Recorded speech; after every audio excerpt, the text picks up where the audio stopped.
What is going on, everybody? Welcome to the BizDad Podcast. Today, I am stoked to finally, this has almost been a year in the making, getting Chris Kindig on the podcast. Mutual friend, we have Josh and Oates. If you guys can go back and watch that episode, great episode with Josh. But Chris, I'm really looking forward to having a good conversation with you. So to kick us off, can you go ahead and tell us about yourself, tell us about your family, and tell us about your business? Absolutely. Well, first off, Josh Notes is the man. I do recommend that episode and checking him out. Thanks for having me on, Adam. Glad that I finally made it here. My name's Chris Kindig. I have been an entrepreneur for about the last 15 years and really from that transitioned into a focus on digital marketing and business consulting. Where should I start in terms of academics, business? Whatever you want to talk about, go for it. All right. Well, I guess I've always had an interest in business. My dad had a marketing company growing up, so I was always exposed to, we were driving down the road. He'd say, oh, that business came out with a new logo. That business has a new signage. Oh, I can't even read that from here. What's that mean? And this is back in the day, early websites. He was persuading people to get online, and so I learned a lot about search engine optimization and stuff, even from a young age, branding. And so I always had a fascination with entrepreneurship and did what a lot of kids do and sell lemonade and sell candy and started getting into eBay, stuff like that. When I went into school, a lot of people were telling me to study business. That's where you make the money, I was told. And although I knew that, my interests lied more in kind of philosophy and psychology. And I figured psychology is something that can help me no matter what I pursue in life. So I actually studied psychology, learned a lot about the mind and behavior and myself and other people. And it was by circumstance. It's kind of like maybe you could try to walk away from entrepreneurship, but it'll follow you, in some cases.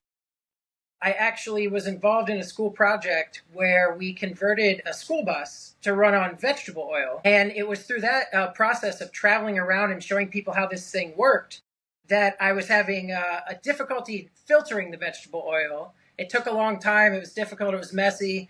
And so I developed a way to filter it, and I started selling that online. And I started basically a biofuel and green technology company from my college dorm, which was a blast. I learned a ton, but I would not recommend starting a technology company with no money and no experience. Yeah. So we came up with some really cool technology and had a blast, but ultimately I wasn't able to grow that company enough in those 6 or so years that I was working on it for it to really make it sustainable. But everything that I learned about digital marketing carried through to the next chapters. Welcome to the BizDad Podcast, where we dive into the melding of fathership and entrepreneurship with your host, the original BizDad himself, Adam Labar. Adam is a Christian, a former Air Force officer, a dad to 3 amazing kids, a coach, a real estate investor, and a business owner. On this podcast, he'll explore the unique journeys of amazing dads who are striving for greatness in both business and family. So whether you're a dad who is an aspiring entrepreneur, a seasoned business owner, or simply a man striving to be a better dad, get ready as the BizDad brings you conversations to inspire, challenge, and equip you to be a better dad and entrepreneur. And now, here's Adam. Very cool. All right. So before I go, I've got a couple of different questions on the business side, but excuse me. Before I do that, tell me about your family as well. Yeah. So my family I have 3 boys and I live with my wife and my 3 boys and our kitty Molly. Let's see. My boys are 2, 6, and 8, about to be 9. Might as well about to be 13. Bright, energetic boys. I love them. My boys are 10 and 6, so I completely understand on those. I got the little girls too, but yeah, 10 and 6. So you're at 9 and 6, and just about the same boat. Yeah, for sure. It can be a crazy household, and I hope you have a big yard. Thanks. Yeah, and we need a bigger yard. We're working on it though. With the garden and all the boys. But fortunately, they go to outdoor schools, so they get tons of energy out throughout the day. Nice. Very good. Yeah, that's something that is absolutely necessary. Where in the country are you? I'm in Maryland. I'm just northeast of Baltimore. Boy, an outdoor school's got to be dreadful in the winter. How do they feel about that? So the ethos of the school is that there's no bad weather, just bad clothing. Truth. Or bad gear. Yep. So as long as you're prepared. And it was easier for them to say that before they had their entire facility set up. But now they have a yurt that's heated and everything they can go to when it's a rainy day or it's too cold, and when they do presentations. But otherwise, the kids want to be out in the rain oftentimes. Yeah, for sure. And I was a prior military guy. We used to say the same thing as well. Like, there's no such thing as bad weather, just bad gear. Yeah. If you got the right gear, then it doesn't matter what the weather is. Maybe you'll make bad it through. attitude you could put in there too. Well, there's a lot of that in the military. Yeah, we have a lot of bad attitudes, and with kids. So sure. So I want to rewind a little bit. You mentioned that your dad was an entrepreneur. I want to kind of dig into that a little bit in marketing. Did he own his own business? Or did he work for a marketing company? Both. Okay. He worked for an in-house publishing company, did graphic design for different companies, eventually ended up branching out onto create his own agency, has had partnerships, has been hired by other agencies. So it's been a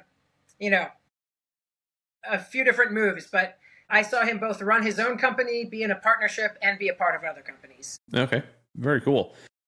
So talk to me a little bit about what it was like having your dad raise you, like what your life was like. I mean, obviously include your mom in this conversation as well, just kind of a general understanding of what it was like for Chris growing up. Yeah, well, I mean, my mom taught me great empathy and communication skills, and to, always put yourself in other people's shoes, and that no one's really more important than anyone else. Everyone's special, those sorts of things. And it's funny how people meet each other and compliment and contrast each other. My dad kind of lives, he might joke and say, to the extreme some ways. He can't just do something small. He's got to dream big and think big. He's very imaginative and visual and creative and intelligent. And so I got, some of those qualities from my dad as well. Whereas my mom was kind of more like, just do what it takes, be good, be nice. My dad was like, you got to think of something that someone hasn't thought of yet. Mm-hmm. What's outside of the box? Like, question the rules, question the parameters, those kinds of things. So, he was a Mac guy from the start kind of thing.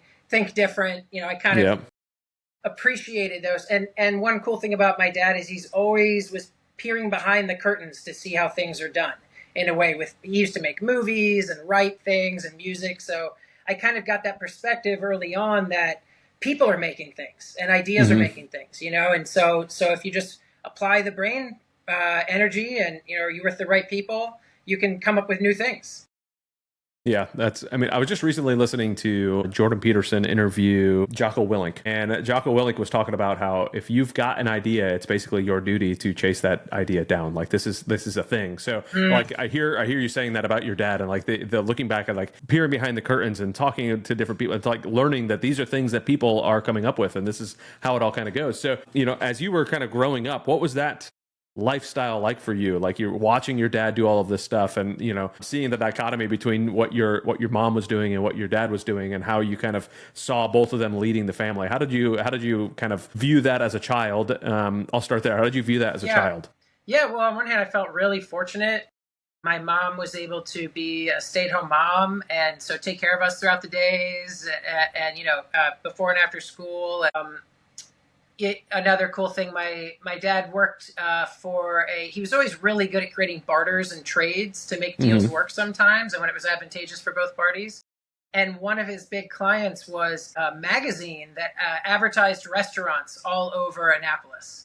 And so he was able to work things out so that we were able to go to a lot of different restaurants and try them out as kind of part of his exchange. And it felt so cool. That was kind of another peer behind the curtains kind of a feeling. Yeah. We wouldn't otherwise be able to afford to go to all these restaurants per se, but we got to have that experience as a kid, which was really neat. Like I said, sometimes we would be at his office and I'd be hanging out with him or he'd be watching us while he was finished up a project. And this is back before the internet, if we can imagine it. And he had reference books. Graphic designers would have he had this huge library of all these different, and I found it so fascinating just to like flip through the logo books and see these subtle variations and how you could kind of like invoke a feeling and a brand and everything just through changes in design.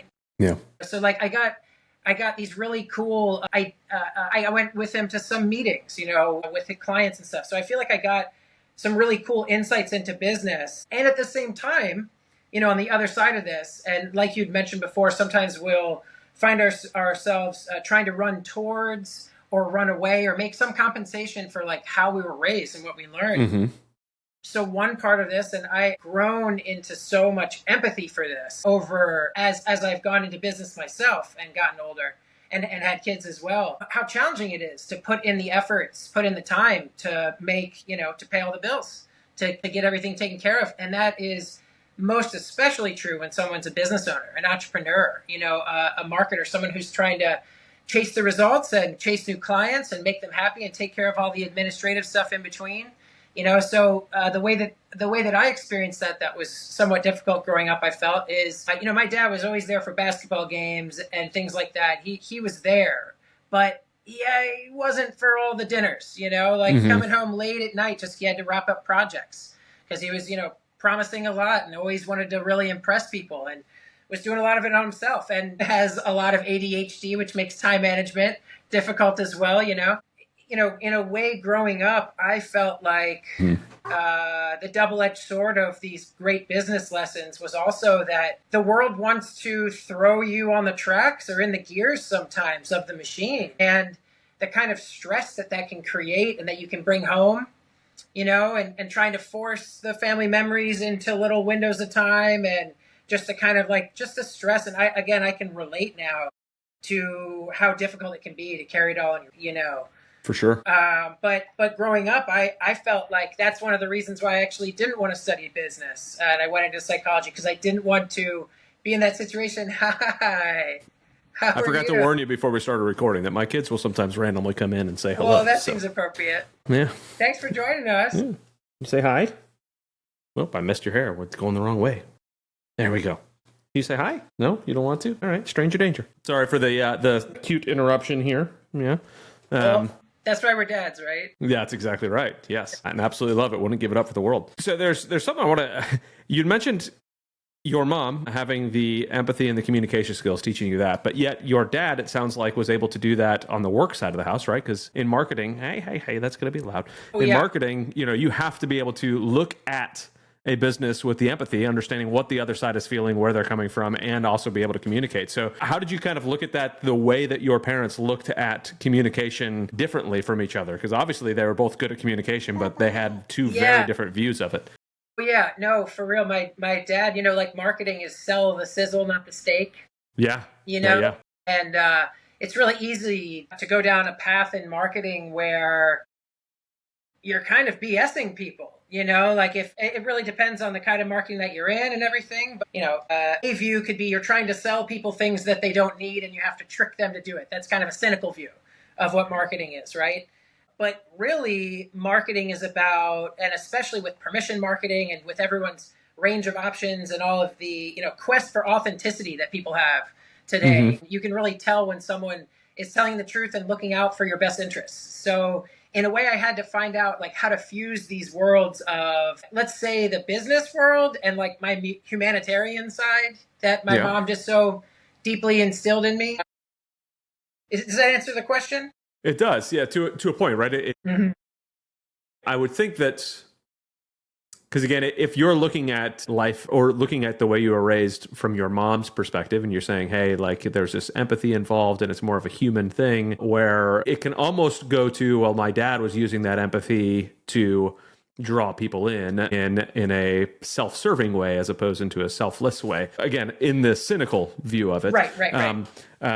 Because not all marketing is obviously meant to do that. Marketing is meant to obviously connect to the person and again feel that sizzle of what's going on there. So I would imagine that the two of them, do you remember any conversations between your dad maybe asking your mom about any of the marketing stuff and how does this make you feel? What do you think about this? Do you remember any conversations like that? Because I would imagine the two of them being able to bounce ideas off of each other if it was a part of the relationship would be almost fun to listen to. Yeah, no, that would have been fun somewhat. I think my mom was more of kind of just a cheerleader for him and wasn't too interested in business just on a level and would just wanted to know where he was at emotionally and what she could do to support him, to do what he had to do. But very different values in a way. My dad said that, you had to have a nice car in order to project success. And that's how what's one way that clients can see that you do a good job. And like those things were important to him. Mm-hmm. Whereas my mom was like, I don't want to drive in this ostentatious car. I like learned that word when I was 7 or whatever, and yeah, so I don't remember them talking about it, but it's definitely created a identity crisis in me over time, because I felt like I'm wired to be an entrepreneur and a marketer and figure out how to reach people and make sense of business goals and create products that services people love. Like I'm wired to see that stuff. But then I felt divided because I was like, well, isn't that just used to trick people? I grew up watching Captain Planet and stuff too. He's our hero. Yeah. Business was villainized from that perspective also. So I felt like, almost out of place. Like, okay, I want to naturally do this business stuff, but is that too selfish? And I had to reconcile that, I can, like, how do I be a helping person and a business person? And that you can help people through business. Yeah, for sure. When I was able to put it into that lens and move forward from that point, that's shaped my whole career. I'm going to ask a selfish question on that because it's going to hopefully help me out a little bit. So, I've raised capital for buying apartment buildings. I've done a bunch of different things in that sense. And now one of the things that you go through anybody who's raised capital or gone to some of those like capital raising type of classes or whatnot, a lot of it is like, hey, like be friends with the person, like actual legitimate friends with the person, find out what their birthday is, find out about their kids, learn all this stuff. And which was very similar to a lot of the stuff I used to do back when I was a federal agent working in counterintelligence or criminal investigations, where you are handling sources and like how do you gain comfort with that source where they know, like, and trust you, remembering their birthday, talking about their kids, finding those different things. It's like the same exact stuff. And I was like, man, I feel dirty doing that on the business side, even though I know that I'm actually quote unquote offering these people an opportunity. It's difficult for me to separate my brain from, okay, I'm just using this person. Sure, exactly. So it's like, how do you do that? So as you were kind of going through that yourself, obviously you said, hey, I'm using business to help people, and I know that I can be using my apartment building to help somebody, but there's a difference between knowing and believing and knowing and acting on it. So how did you kind of work through that to get a lot more comfortable with that? Yeah, it was through that experience with the company that I made, Organic Mechanic, in college, where I really started to, part of me wanted to go live in a treehouse somewhere or a different country or in an intentional community. Part of me still wants to do those things. But, it was such a cool opportunity, I felt, to finally, fuse my passion for helping people and for improving the world and for technology and new things, thinking about things differently, with a business opportunity that could potentially be enormous. And I expanded it from just providing biofuel technology into this. This is kind of that symptom of, thinking too big, especially when you're so young. But I was like, well, not everyone has a diesel vehicle. Not everyone is driving all the time. People live in their home. Your home needs to become more efficient, more green also. So I was trying to create this matching system that would help people, a personal energy profile, where people could fill out their information about their lifestyle, their use, how they use energy, things like that. It would help to meet them and fill in their gaps and help them save money, reduce environmental impact, etc. So I was really, really stoked on that vision. I also was very excited about working in technology. I kind of felt like, as like the lure of, I don't know how familiar you are with like the lure of how Apple computer was created and things like that. But I felt really excited to be in the startup space, Yeah. And, but yeah, so all these different drives were kind of being met in that way. And I felt like I could help people in this honest way. And as I mentioned, I wouldn't recommend running into a technology company without financing and without a big background in that. But everything I learned was invaluable. And the kernel in there is that it's not just about which business model that you do and how big your scale is. If you're good to people and you deliver real value and real results in their life, you're doing the work. That's being a good person and being a business person. Yeah. Yeah, I mean, as you're working through all of this with people, right, you get to see the effect that it's having on people. Like, I mean, even though, I mean, I saw like the good that I was doing for my investors. They were thrilled when we gave them returns on their investment. You know, there's still sometimes I still struggle with it because I'm like, it's such a weird thing. But in the grand scheme of things, if you are actually truly out there to help people, you're going to make a difference in their life, in your life, in everybody's life. So, I mean, that is the beauty of business, the beauty of investing, the beauty of where we're at. Go in there with good intentionality. And I think that's one thing I love about true, actual capitalism, not some of what we see today, but true, actual capitalism is the crappy people are going to be weeded out. Like, they're going to be gone. People aren't going to be buying from them very much. So be the honest broker that you should be as you're going through and building business. It goes back to integrity. Yeah, for sure. Intention and integrity. And that's, at the end of the day, you know, I need to feel good about myself and how I'm treating people. And it's worth shaping your business around that versus taking shortcuts when it comes to that. Yeah, for sure. Now, so you've been an entrepreneur for 15 years, you said, and then your oldest kid is about to turn 9. Go ahead. I'm actually doing the math wrong. You know, I haven't told this story in long enough. It was 22 years ago that I started to with that green technology company. Yeah. But man, time flies. Doesn't it though? Yes. Yeah. So green technology was 22 years ago while in college, which makes sense. And then, so you got married 11 years ago. So how did you kind of, let me fill that gap in there. So you're graduating college, get married. What happened in the middle time there? What were you kind of growing in your life then? So yeah, I actually moved to Europe for a year. One of my college buddies was from the Czech Republic. And I had this opportunity to go out there and teach English conversationally. It was a light working responsibility. And at the same time, I could use as much time as possible to build my business remotely. But I got this great view of the world. I learned a ton out there. I also helped my friend's parents' cookie factory come up with a new brand and stuff like that. You know, that was fun. And I just learned a ton, again, about digital marketing and SEO. You know, search engine optimization is my real specialty. And then at the same time, like a young man's doing, I'm searching for the love of my life. You know, throughout all this time, I had a very serious relationship back in high school that went for a long time, ultimately didn't work out. So that was another big component of my life. But I was finding it also through kind of a wanderlust. I was traveling to visit different friends, visit different countries, different states, and figure out, you know, how can I live on the cheap, have a sense of adventure and purpose, and continue to work on my business, you know? And like I said, I ultimately wasn't able to kind of keep the pace, the scale wasn't right for what I was trying to do to keep the lights on ultimately. But after that, you know, it was obviously, I'm not sure if you've had this experience as an entrepreneur of having to give up on something, having to move on from something. It's so challenging because, you know, you keep betting on yourself and your belief in your ideas against, to create something new, you have to bet on what's not there yet, you know? And so much of life is persistence. And, sometimes it's darkest before the day and all these things that we really get into and all these motivational books we read and that last mile you run and all that stuff. So it was really hard to deal with, having to switch to something different.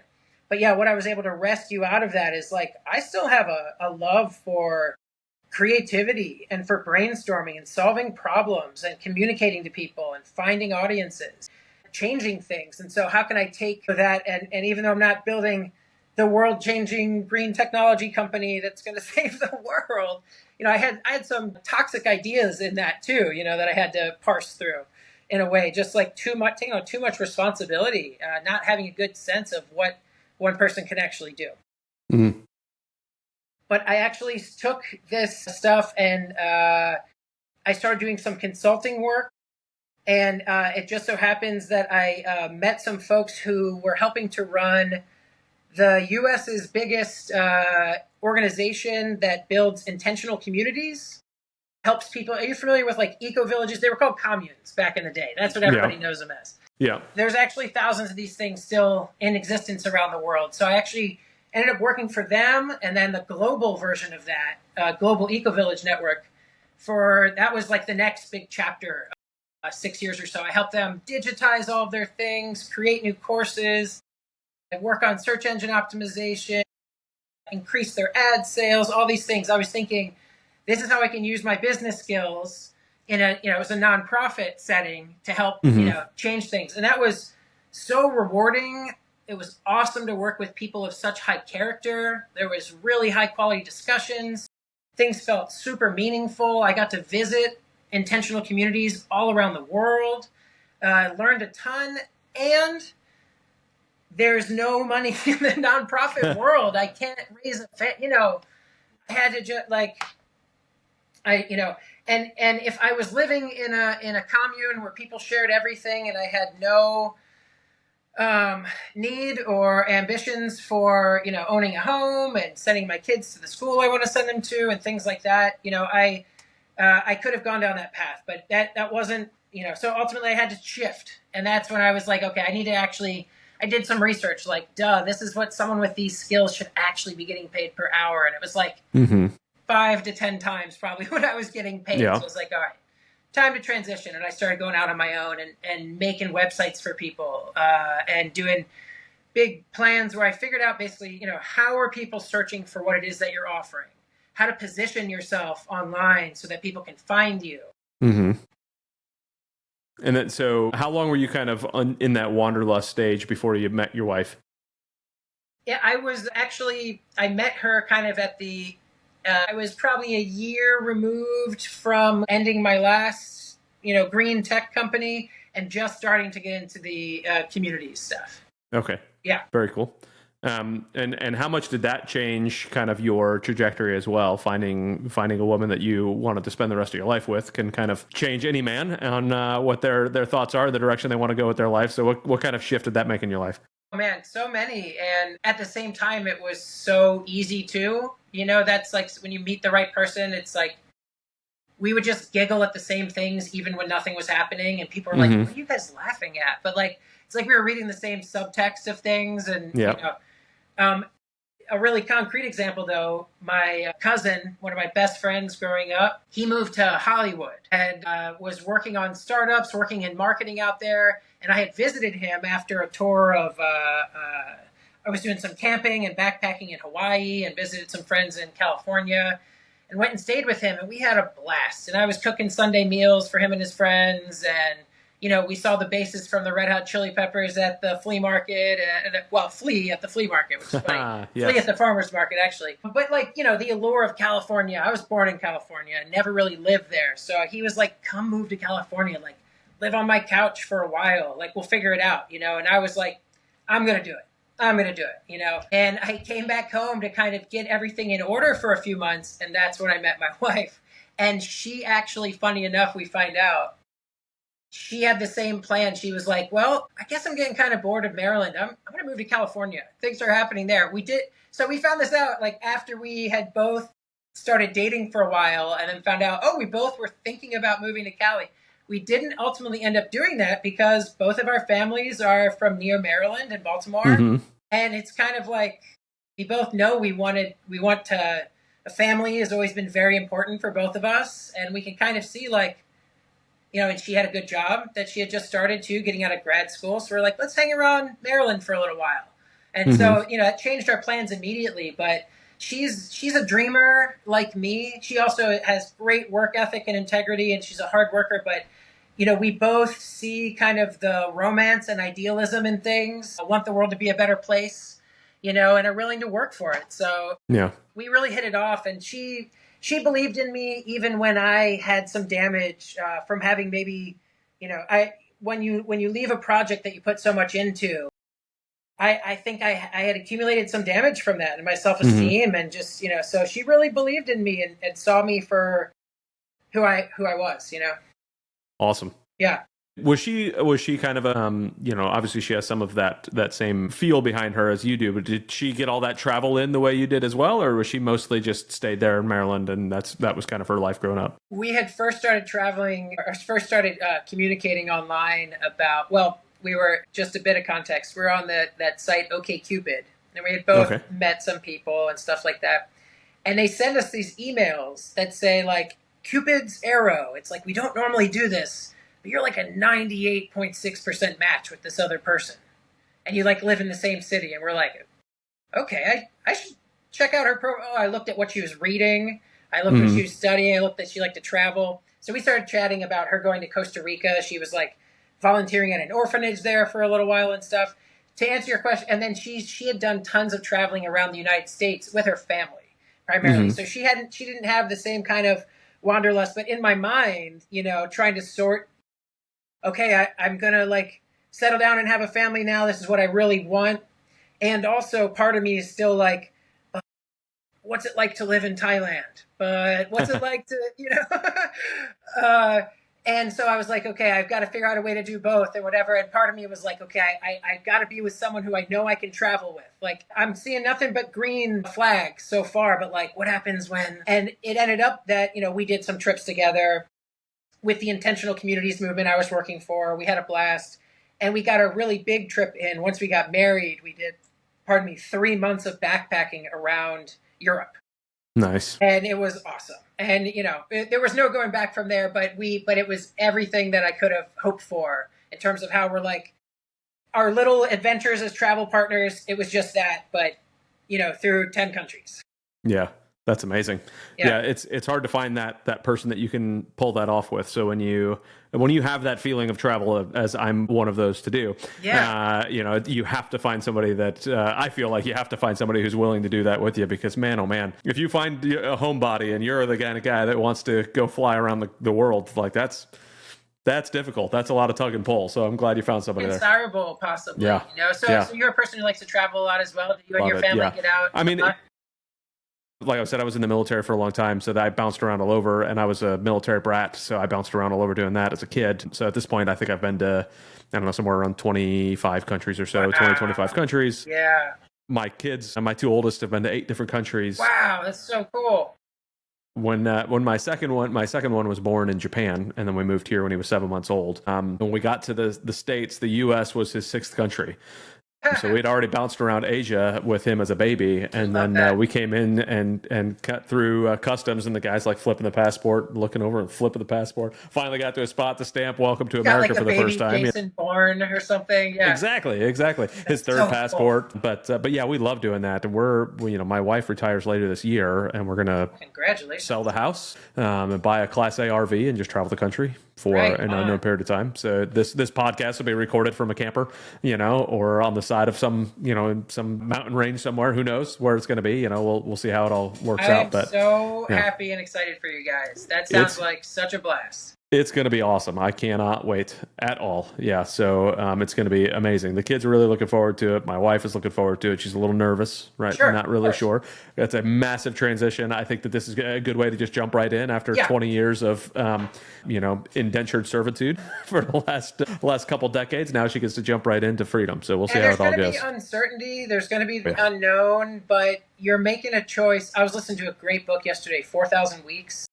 Okay. All about time management, and it's fantastic. This guy's like a time management expert who kind of realized that the better you get at time management, the more busy and miserable you make yourself, conversely. Okay. And so he still is like, you got to get things done, but just looks at it kind of from an inverse perspective. And oh man, I was going to just pull something directly from what you just said in reference to that. But just how important it is to keep, there's not going to be a time that you arrive and everything on your to-do list is done, and then you can turn to what's important.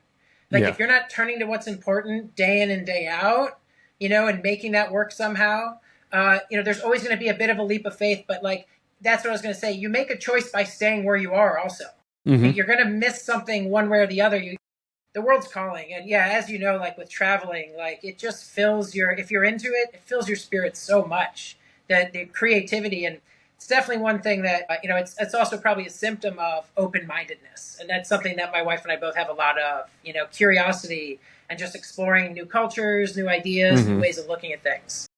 Yeah, I think it's a mandatory thing to put yourself out there and do all of those things. And, that's one of the reasons I started this podcast. You mentioned there's the checklist never ends and all of that, right? And you focus on what's important now. And that's one of the reasons that we started homeschooling. It's one of the reasons that I started this podcast, is so that I can get more and more people, especially, entrepreneurial minded men, who tend to want to build, and forget about what is the most important thing. And that's that family that you're building with. We all say that we're building our business for our family and we're doing this for our family, but maybe we should try doing it with our family. Right on. And, be a little bit more involved. So that's why I like to do this. So that leads me into my next, one of the other things I, of course, wanted to chat with you about. What is and I know you mentioned before the recording that your wife is also an entrepreneur. So how do the two of you kind of view raising the kids inside of a household of entrepreneurs who are leading this family, right? So that's because that's a very different mindset than most people that are just like going and punching a clock and doing their thing. So, and when there's two of you guys doing this, there's got to be some push and pull and some discussions that you guys have as far as raising the kids. Yeah, I mean, I love it. We love it. We're really thrilled that the kids get to experience their parents as decision makers and doers and problem solvers and creators. And, I think that they are catching on that we have a lot of responsibility, but we're doing our best to not let that turn into, grumpiness or, it's easy when you get tired, obviously, especially with young kids. But I don't want my kids to see me. And this is something even from before having kids. And maybe it goes like from that integrity thing to like a dignity thing. Like I don't want the world to decide my emotions for me. And decide like what conveyor belt I'm supposed to be on and decide my own schedule. It was as like one of the big driving forces to having my own business was like, I don't have to wake up to an alarm clock, work as late as I want to. I can power through things in 3 days and then go ride a bike for the next day, So that freedom of your schedule, and it kind of carries over into, we're teaching our kids about entrepreneurship, bake sales and yard sales and things like that. My son has a merch store and a YouTube channel and, nice. We're plugging into it here and there. And his primary love is fishing. And but he learned so much about fishing actually through YouTube videos about fishing and everything like that. So he's gotten more interested in how to show people what he's catching and, making shirts that he would wear that are cool about fishing and stuff. So so these opportunities to explore things and just, so our kids see that, you can make your own schedule. You can, and we do always try to frame it in terms of how we're helping other people, and it's like, it's so subtle in language. Like maybe let's say, there's the rare occasion where like my wife does something called the Birth Festival every year. So her company is called the Womb Room, and it is a wellness company focusing on helping families who are having babies. And so it helps people in pregnancy and birth and parenting and postpartum. They have therapists and yoga and classes and doulas. It's awesome.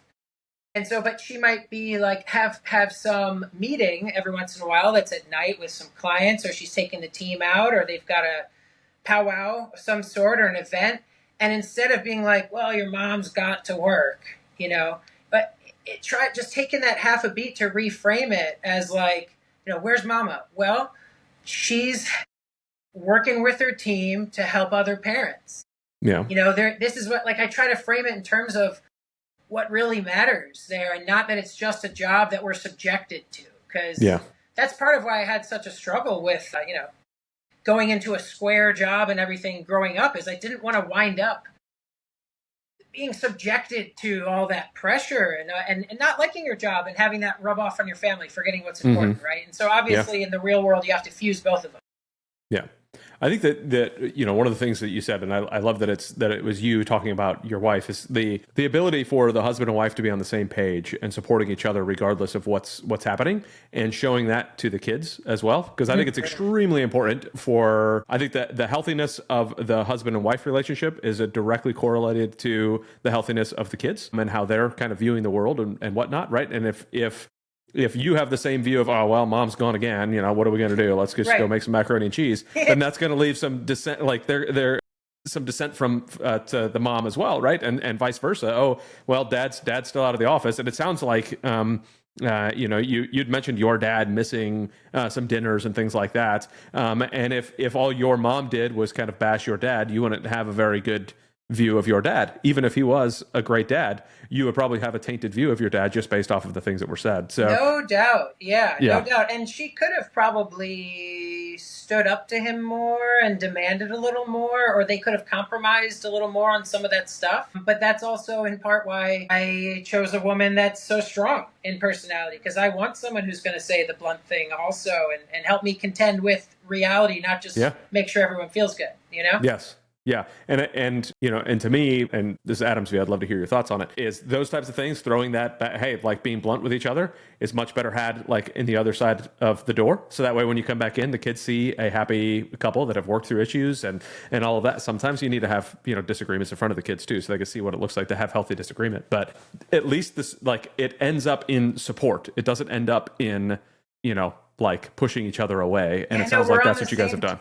We're on the same team, and it's been tough for both of us, for any relationship, especially when you have kids. Like, we both struggled with some postpartum issues, just adjusting, having depression, being exhausted, stuff like that. So that's made up. I have no idea what you're talking about. You're never tired after having kids. Nope. Right.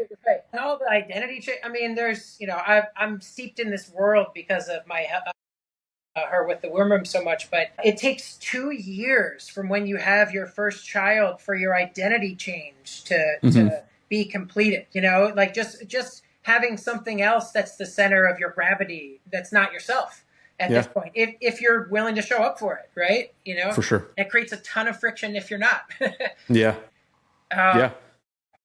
I don't know, I'm 90% certain it is. So Josh notes, his mom, I think, was an OB nurse, right? Like one of the top OB nurses in California or something like that, if I remember correctly, and then moved to Maryland and did the same thing there. It was involved in like legislation. Yeah, all sorts of stuff for it. Yeah, it's crazy. So when you mentioned the womb room, I was like, boy, I wonder if you guys have chatted with her. No, we've talked with Josh about her, and we've always had this like fantasy of meeting her. I'm sure we will. Yes, you should. By the sounds of things, I think that it sounds like your wife would get along with her really well. For sure.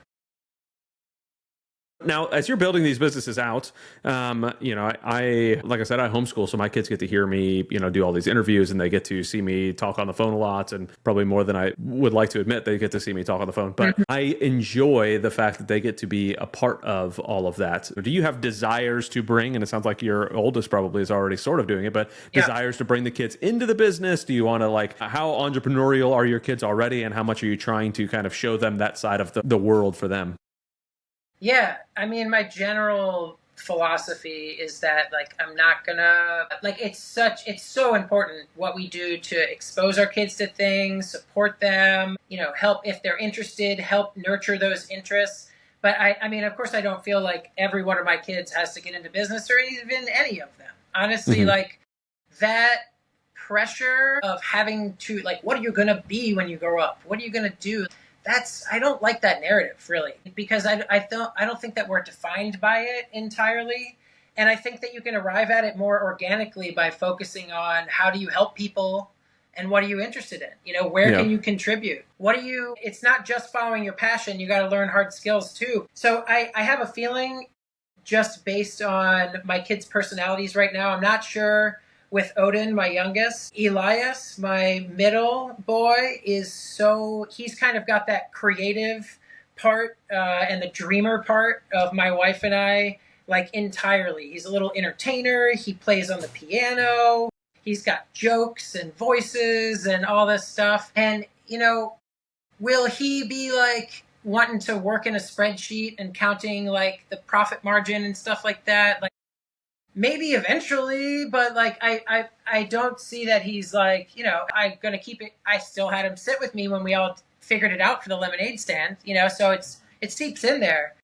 But I imagine that his entrepreneurship might lead him more into creating things, and and I can help foster, if he has an interest, how to get those things out more, But yeah, with my eldest son, he is more, as much of an outdoorsy kid as he is more interested in money and the freedom that it brings, and kind of the whole process of sales and creating things, and so yeah, I am going to keep showing up for them. And it's also kind of a thing that I have a hard time repressing, that, I'll see opportunities, and I don't want to impose, but whenever we get the opportunity to work with my kids on these kind of projects, I jump at it because yeah, it's just such a good opportunity for them, and to have a little bit of see the value of hard work, to see that ideas can become, facts in the world.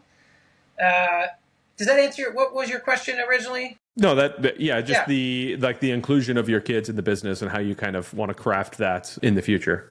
Yeah, they also help, when my wife's got an event or something, they help carry things to and from the car. Or they come to, and we homeschool as well. So, but we do a homeschool collective. Yeah. So they're out of the house for like 3 days of the week. They go to this nature school with a bunch of other, awesome parents are sending their wild kids there. And so they have a lot of autonomy, a lot of agency in their schools. And these are all kind of entrepreneurial traits that are important. It's not, they're not like, okay, let me sit at a desk with my hands folded and be quiet and wait until I'm instructed what to do. And I can only, if I need something, I raise my hand. Like, that's not the environment that they're raised in. So I love that. I love that we'll see if there's any costs to not having some of that kind of structure, because I went through that and stuff too. But I just see that my kids say, do we have school tomorrow? And I'm like, yep, it's a Tuesday. And they're like, yes. Like, how often could you do that when you were a kid? And they're genuinely thrilled about it. And the things that they learn about technology and cooperation and all these things, doing their projects, and then the nature stuff. We're on a hike the other day, and we're like along a stream in the Gunpowder, this cool trail. And my son's picking up rocks, and he's like, you see this? It's like imperceptible, but it's like these little bumps. These are all frog eggs. The frogs just laid these, blah, blah, blah. I was like, wow, He's like, oh, that's this kind of catfish, because this and this. Oh, the crawfish actually don't live under, just the amount of interest that he has in the world and how he's absorbing things without someone saying, if you don't absorb this, there's consequences. Yeah. It's just a different way to look at it, that you're learning because you love it. Yeah. And because it's meaningful to you, instead of, you better learn this, Yeah. And I think kids are so inquisitive to begin with. A majority of kids, they're so inquisitive to begin with. So if you just take that and kind of let them roll with that inquisitiveness, you can include so many different things inside of the education that, you could include math, you can include obviously science, as you're talking about there, right? So, you could include everything in what they actually like, instead of just forcing them to sit at a table and a desk. And it's just, I sit at a desk every day staring at a computer, and I don't like it, right? Like, I love when I'm able to go to the business and think about it and have the phone calls and solve problems and do all the stuff. And I'm like, I can't imagine being 10 and being forced to sit at a computer or sit at a desk and sit here and do all of this. It boggles my mind. Like, my kids are, I could just tell, like, okay, it's time to go outside. Guys, you need to run. You need to go play. And they're chasing lizards and catching frogs and, like wanting to climb on the roof, literally. And, it's just like, that's what I want them to go do, all this stuff. Go have fun. Go do it, Yeah. And all those little play experiences, and with other kids, they're negotiating their sense of confidence and perspective and voice and, how they interact with the world. Yeah. I was telling my son, because he was asking me a question about why I switched schools and why I brought them to homeschool. So we've been doing homeschool for a couple of years. And I was like, think about it, buddy. I said, you were in a class with 20 other kids, and all 20 of you were taught the same thing at the same time, all the time, no matter what. So there was no adjusting. There was no anything. I said, now, when I get you some books, what kind of books do I get you? Like, you're in 5th grade. You're supposed to be in 4th grade, but you're in 5th grade, and you're reading 8th, 9th grade books. You would be stuck reading the same 5th grade book, or maybe even 4th or 3rd grade book that the other kids are reading, because that's what you're told to read. But you don't want to read those. You want to read these other things. So why don't I give you these other books? You want to go climb a tree, so why don't you go climb a tree? Like, we're going to get learning and we're going to do all this stuff. But he's like, okay, that makes sense. I said, I want you to do what you need, what you want, what you enjoy. I've got my own thoughts on where I think things should be as well. Don't get me wrong. I'm going to put, I'm still the teacher. I'm still the dad. But man, oh man, I want you to just enjoy what you're doing. You're going to learn so much more if you're having fun with it. Yeah, and like you said, and if he had 20 kids in his class, honestly, that's lucky, because I think the average now is like 33 or 34, and the studies show that every person you add over 15 is detrimental to learning. Yeah. So I'm a huge supporter of people's education, and I wish that our systems could provide something that's, more enriching, more flexible. It was not designed 100 years ago, is not based on standardized tests, all age-matched groups. it's just even the homework and stuff. It's a lot of this stuff has been debunked, in other countries when they've tried different education models, and just, we're not quick on the uptake here publicly, unfortunately. But that's why, we had to decide to do something different with education. It's one thing I will toot the horn of Florida. Their school choice program to me is phenomenal. Like you could, so if you choose not to send your child to public school, you can get funds to put them in private school. If you want to send them to a specific private school, you can get funds. Like I get funds for homeschool. Is that called a voucher program or something like that? It's kind of like a voucher program, like the money follows the kid type of thing. But so like with the homeschool stuff, like I buy all their curriculum and then I submit the receipts into the or into the government thing, and then they pay me back. That's up to like $8,000 a year per kid. Wow. So I could buy their sports equipment with it. I can buy their school stuff with it. Oh my gosh. We got to get Maryland in on that. My goodness. It's like, if we could get the rest of the country to do this type of thing, it's phenomenal. Like if they've even got a Florida virtual school where, let's say you're a Florida resident, but you like to travel like we're about to go do, right? Okay, well, you can do virtual school. And then they already have the online curriculum. They already have it all set up. They meet their teacher a couple times a week on the thing. Other than that, it's kind of self-paced with the family. And you kind of do your thing and you do your check-ins, and that's your school. You don't have to go into a physical brick and mortar facility at all. That is awesome. It is phenomenal. And that's one of the, I think that's one of the reasons why Florida schools went from like not so great to really doing well. Like the education in Florida is, I think, number 3 in the state or in the country now. So wow, that's amazing. Yeah. Well, and like you said, with traveling, I mean, the public schools have become, there's almost a zero tolerance policy for having like a trip with your family.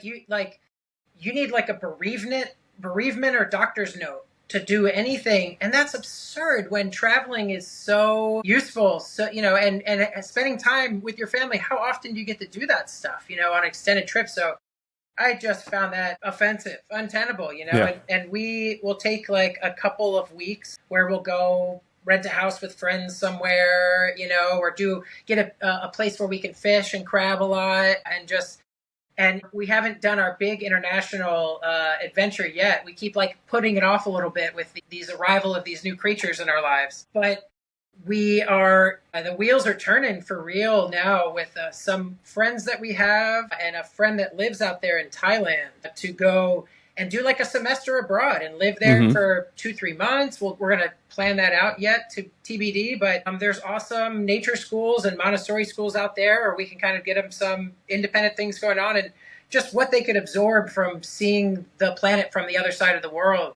Yeah. What more of an educational experience could you offer? Yeah. For sure. Yeah, absolutely love it. Yeah, anytime that I have to explain to the government why I decided to go on a trip, I'm not going to be very thrilled about that. Amen. So, and for them to say, "Oh, you're being a bad parent because you're bringing your kid around," no.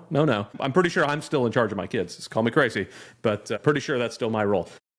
And just people before policy. Like, we're so obsessed with policy that we forget humanity. Yeah. For sure.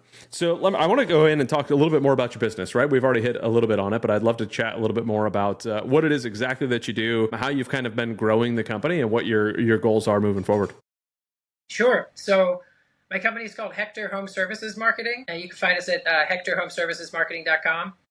And we help family-run businesses who are in the home improvement space, so remodelers, people who are building homes, building home additions, and also home services companies. So pest control, electricians, basement waterproofing professionals. Everyone's looking for leads online. And there's that old saying of like, half of all money spent on marketing is wasted. And the real question is which half? Yeah.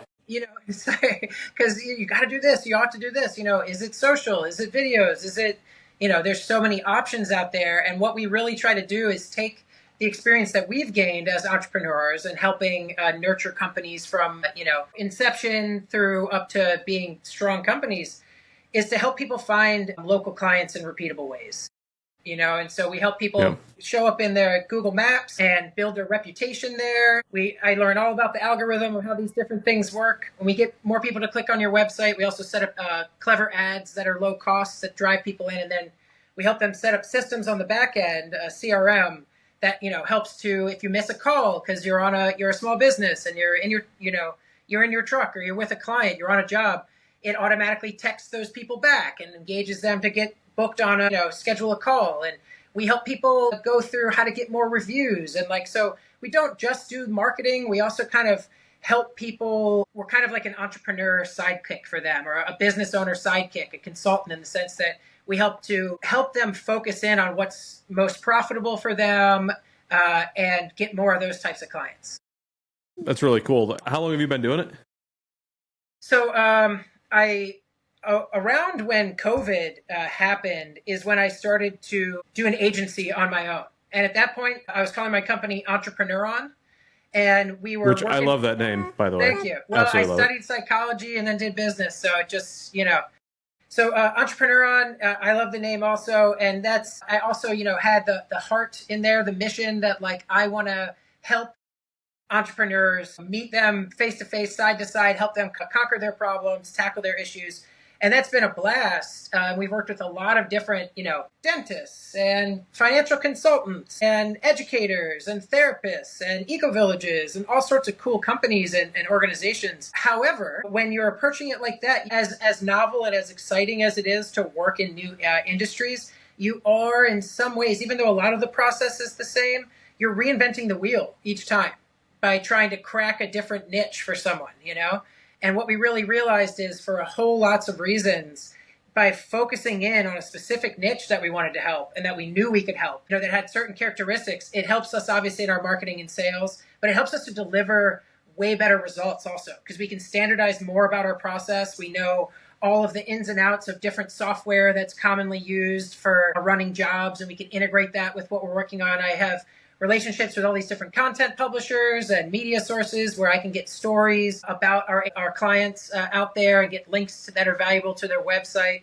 So we've been focusing on Hector for about the last year. But okay. We had a few home service businesses that we've been working for prior to that, but we really decided to dive in on that a little over a year ago. That working with those home service businesses were one of the reasons that it made you kind of say, hey, I want to stick with those types, because it just you can almost do some plug and play going on with it. Exactly. Apparently she's got some stuck hair.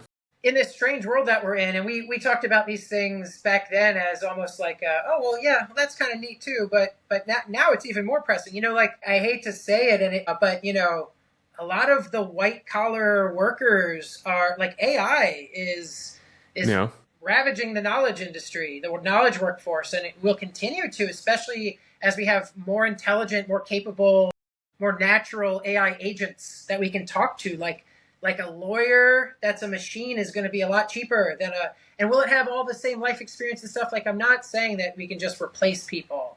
A lawyer that's experienced working with AI would be better than just AI, of course, right? Yeah. But, if we were working with lawyers, if we were working with certain professions that, are subject to that, no amount of AI, well, I can't say no amount. I've seen science fiction movies, but it's going to be a long time before there's a robot that's sophisticated enough to fix your plumbing. To come in and fix your basement. I mean, maybe eventually they'll start to use it, but you need it. Every house is different. Every material is different, and so having someone who can come around and figure out exactly where the pests are getting in, or talk to you about the kind of kitchen feel that you want and translate that into the cabinets that you have, that's not going to be replaced by AI anytime soon, or robotics. So we also feel happy from that perspective. You have to think more about that stuff in the age that we're in. Muted myself for sure. Yeah, I think that AI, to jump on your thing, like the lawyer side of the house, right? I mean, I can put my contracts into AI and have it review and save me a bunch of money for my lawyer, because I can answer all the questions I want, get a bunch of different questions answered, and then readjust some things inside of a contract, then send it to my lawyer for the final review, because I definitely want to have the lawyer side of the house, right?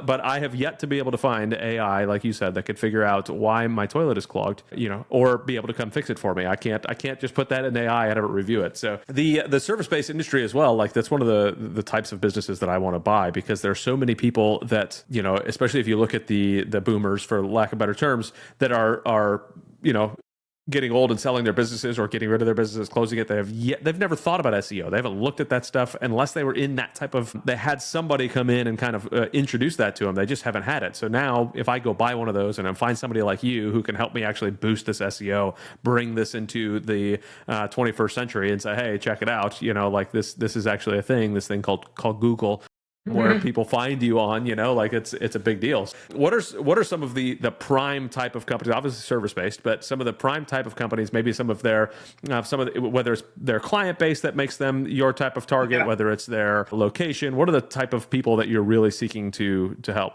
We have been absolutely crushing it for home remodeling companies. Okay. Folks who are doing kitchen remodels, bathroom remodels, home remodels. We're just about to add a client who also builds homes and does additions. We're going to have some similar results there as well.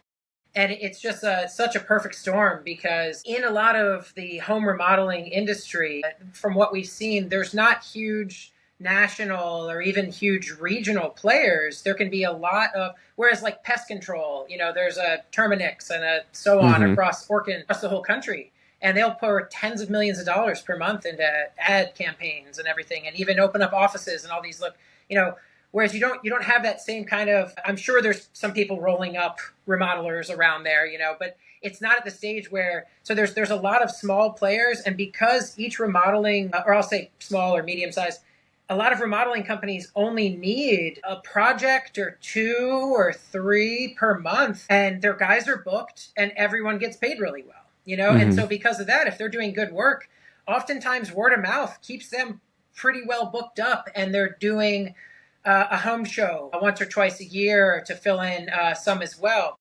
And so, but times have changed. They may have paid for a website and maybe even some SEO services 5 years ago, 10 years ago. The algorithms have changed so much since then in terms of what Google trusts and how things are working. And so whereas a lot of these companies have been able to do all right with just 1 or 2 projects a month maybe, and word of mouth, and not even having a ton of reviews, not even having a particularly impressive online presence, now there's more competition. Now they're finding that they have to spend a little bit of money on ads and Angie's List, and they don't really control their pipeline, and the leads aren't even the highest quality, and not as many people are buying at the home show, and there's 3 other remodeling companies there. And, so like some of these things are being exhausted. And so we can go in there and apply all of the best practices, everything that we know about how the algorithms work, to their Google profile and to their website, because they really work in tandem.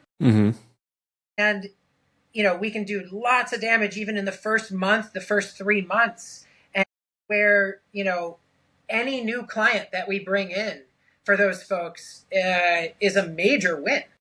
And sometimes the sales cycle is a little long, but it's a game changer for them. If they go from having 2, 3 clients a month, and that's been a comfortable business for them, to now they have 4, 5, 6, it's a game changer, a complete game changer, to where we had a client who was really unsure if she could afford the marketing budget.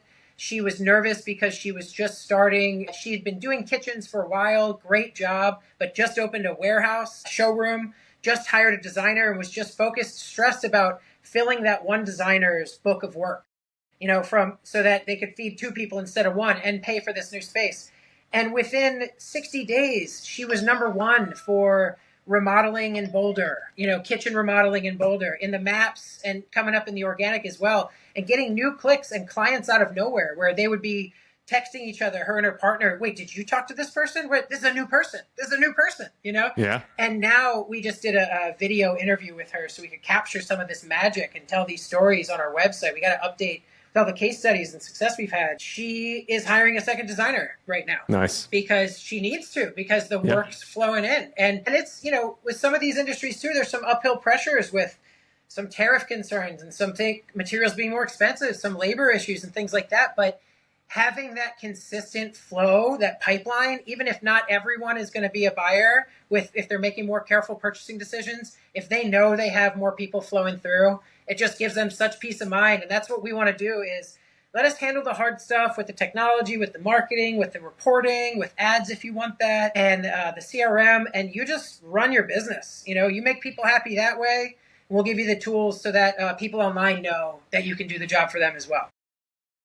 So I've heard some people talk about SEO, and I've seen it before in some of my other businesses, is that like, depending on who's doing it, man, it could take like 4, 6, 8 months before you start to see the tick. Like, Yeah. what sort of things are you working that are helping folks get through in that first month and start to see some of that traction? You know, some of the things we were doing was certain blogs and different things to try to get some of the specific words that we're using up higher in the SEO so that they find us and everything. But a different niche than what you guys are targeting. So, kind of, what are some of the things that you're really doing to help push people over that edge? Yeah, well, I'll get into some methods and stuff, but the first is to mention is just about targeting. And, you know, like I mentioned with some of our Entrepreneurial clients and some of our existing clients as well, they want to have blogs that reach a national audience, but, you know, and we write blogs that get ranked within a month, within 2 months. We were getting, you know, thousands of clicks from blog posts, but more and more we're seeing no-click searches. When it's an information-based query,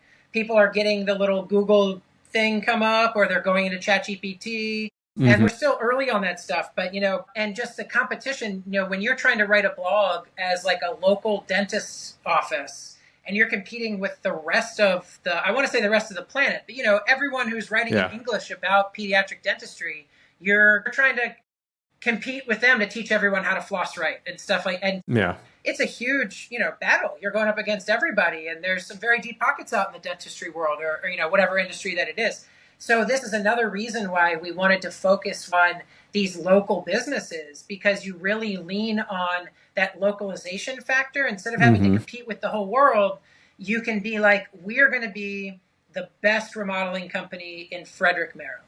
Yeah. You know, and we're going to make sure that you know that we do roofing and that we do siding and that we do X, Y, and Z. And then we're going to go a little bit out from the map from there. But really, a lot of SEO used to be based on getting you in the organic results. And we've had to kind of just throw out just that paradigm of like, now we want people to find you wherever Google might show you. And so the maps, you know, more and more, now I think it's up to over half now, depending on the industry, of people who are going right into those Google Maps to find someone they want to call. It makes sense. So basically, I've really learned everything that I can about the 200 plus factors Google uses to rank your website and to rank your maps and how those interplay. And it's really the maps in a way, like you could have a great maps instance, but if you have competition there that have websites and the websites have some domain authority, Google trusts them. Even if you have more reviews, you might not rank in front of them. You might rank behind them because Google built its whole business on being able to trust websites and assess their relevancy. And so they're still using that in a large part to determine how well your Google business map is. So we really help people over the first 30 days get, you know, at least 10 new reviews. We really encourage them and coach them and give them some tools to reach out to previous clients, help them with the script and things like that, get them motivated, teach them where their competitors are in there. We make sure that all of their categories and services are really explicitly represented in as many ways as possible. We upgrade all of their photos. We make sure that all of as many detailed service area in there as possible. And then we overhaul their entire website and make sure that each one of their service pages is optimized around the locale that they're targeting. And then, you know, we work out and build other location pages from there. But really, Google's looking for this alignment between the services and areas that you're talking about on your profile and all that information being consistent and complete in the website. And there's a lot of how and what they read on the homepage to make sure that it's there, make sure that it matches. And then just finally, business citations, like making sure that every place out there, every profile, every, you know, yellow pages, all these places, all has your business information and it's all consistent and updated, new photos, all that stuff with everywhere else. So it's a big combination of things. And then as we go forward from those first few months of really massive action, we continue to build new content, make technical adjustments as we can, speed up the website even faster. We do CRO testing to see how are people using the website and can we improve things over time. So, you know, once people land on your website, are they going to convert? You know, we care about that too. Yeah. And we continue to build the backlink profile. So basically different places on the web linking to your site saying that you're the authority. And the more relevant and the more local that the links are, Google treats those as 2 or 3 or 5 times more important than links just from anywhere. Yeah, I'm not going to lie. My brain went 1,000 different directions in what you were saying, and I'm pretty sure I missed half of it because I'm looking at this one business that I want to buy right now, and I'm like, boy, I'm just the things you're saying. I'm like, oh, I could do that, and I could do this, and I could do this if I buy this business. All these different, and it's just like, man, oh man, there's so much that I feel like when somebody is working so much in their business that they're missing out if they don't step back and look at what you could do on your business. And I realize that that's it's pretty cliche, especially in the entrepreneur world, working on your business, not in your business. But your average business owner, your average local contractor is still so much working in their business that they're not thinking about those types of things. So like what a world difference for them to see somebody like you come across. And we get in emotional ruts too, just kind of seeing our place in our business and our place in the world and the place for our brand and the size of the business and things like that, where it's like, oh, it's always been done this way and I've always got to do it this way. So this is how it is. And it's one of my absolute favorite things. When I first take on a new client, is I do this in-depth review. I call it a market report, where I look at how their websites performed, what they're ranking for. We do some of this preliminarily in order to understand how well we can help them. But I really dig into, here's all of the services we're going to target. Here's some things you may not have thought about. Do you offer this? Do you do repairs on this also? Because that could be a way to get people in for this. Here's where I think you should focus. Here's the priorities. Let's make county-focused pages also. Stuff like that. Really giving them this like insight, like you said. So, and I just love watching the kind of awe and the deep breath and the that moment. I kind of live for that, Yeah. And when people say, I've always had a hunch about that, or like, I'm seeing that place, they built those houses really small without decks or garages to sell them cheap. No wonder so many people want decks in that area. Like this confirms with what I'm seeing in the field. Like, so it's so cool to see that the market intelligence, the machine mind match up with people's lives, and jobs, and help persuade them, like, maybe we don't want to drive an hour for these estimates for these low value jobs. Let's focus more on really building what matters nearby. Love it. And it's, I want to ask you a question. It borderline calls you out, but I'm not positive if it will. Earlier, you had said that you need to do a better job of putting some of the success stories on your website. Yeah. Are you catching yourself being in that, in the business, not on the business as well? Like, are you setting yourself up good on SEO and all that type of stuff? No, that's a great question. And I remember growing up, my dad was evangelizing websites all the time. And he would always make some super out of the box thing where like your cursor was a flashlight. You had to like find something and turn it on. And it's like and then there's a big message like, we make your, ideas turn on. Or it was always super cool, but he would take forever on it and then not update it forever because he was just so busy with work. Yeah. And I can relate to that more now. It's, we did do a huge market report for our niche and we built out great content for it. We're continuing to add new optimized content every month. So, and I'm adding new links and stuff like that. So we are working on the business, and we also, I'm looking forward to it this Friday. My business partner and I set aside at least one day every month, typically towards the end of the month, that we call Asset Day. Okay. And it's when it's the R&D day. It's when, sometimes we'll spend the time doing some learning that we need or catching up with some certain things, but it's like, let's really drill into our cost of goods sold. Let's really drill into our process here. Is there an offering here? This one thing we're noticing with our clients, like, how can we solve that systemically for them? So really taking these times to work on the business, set it in the business. So I could be spending more time marketing our business, but honestly, we've slowed down our onboarding so that we're only bringing on one new client every month. Because we want to make sure that we give such a high touch experience, that we give such great support, that we get their market planning so well and launch it so well that it's like, we'd rather be really careful with every client and make sure that we get them solid results, because then they're going to stay and they're going to tell their friends, and that's worked really well, So whereas we have business advisors and masterminds, like, well, why are you only taking on one client a month? You need to dream bigger. It's like, I've done a lot of big dreaming. I want to make something sustainable that really rocks for people. And I don't want people to feel passed off, so like, and we've made it profitable by taking people on, once per month as well. So at this scale anyway, we'd rather be careful with who we work with and make sure we can get them great results and then just nail it for them. Yeah. That makes a lot of sense. I really appreciate that. I really like that a lot. Well, Chris, what sort of things have come up in your brain as we've been talking, or things that you wanted to chat about that we haven't had a chance to discuss yet? Yeah, well, one thing real quick is you mentioned a business that you're interested in buying and things like that. I say this personally, if anybody's listening also, that preliminary look at a website, I can tell you a lot about what the potential is, if they have some SEO stuff happening for them behind the scenes, or if it's way out of date, or, I can help you assess it if you want to and give you a sense of like where you might be able to go, with it.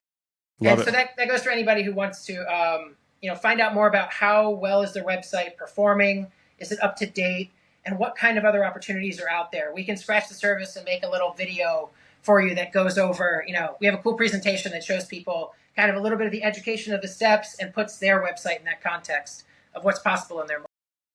Love it. That's good stuff. All right. Well, Chris, it's been an absolute pleasure having you on the podcast. I've really enjoyed this conversation, kind of going over a bunch of different things that we went over. If folks are hearing this, obviously you mentioned the website before, but go ahead and let folks know how the best way to get a hold of you is again. Yeah. Business is called Hector. It's on my hat. Hector Home Services Marketing.com. Home Services in the show notes.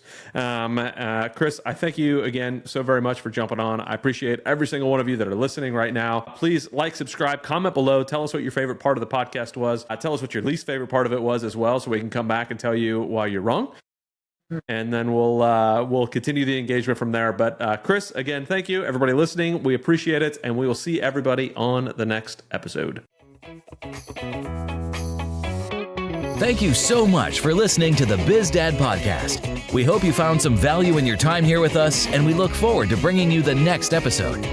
If you've enjoyed today's show, please subscribe and share so you and your friends won't miss our upcoming episodes.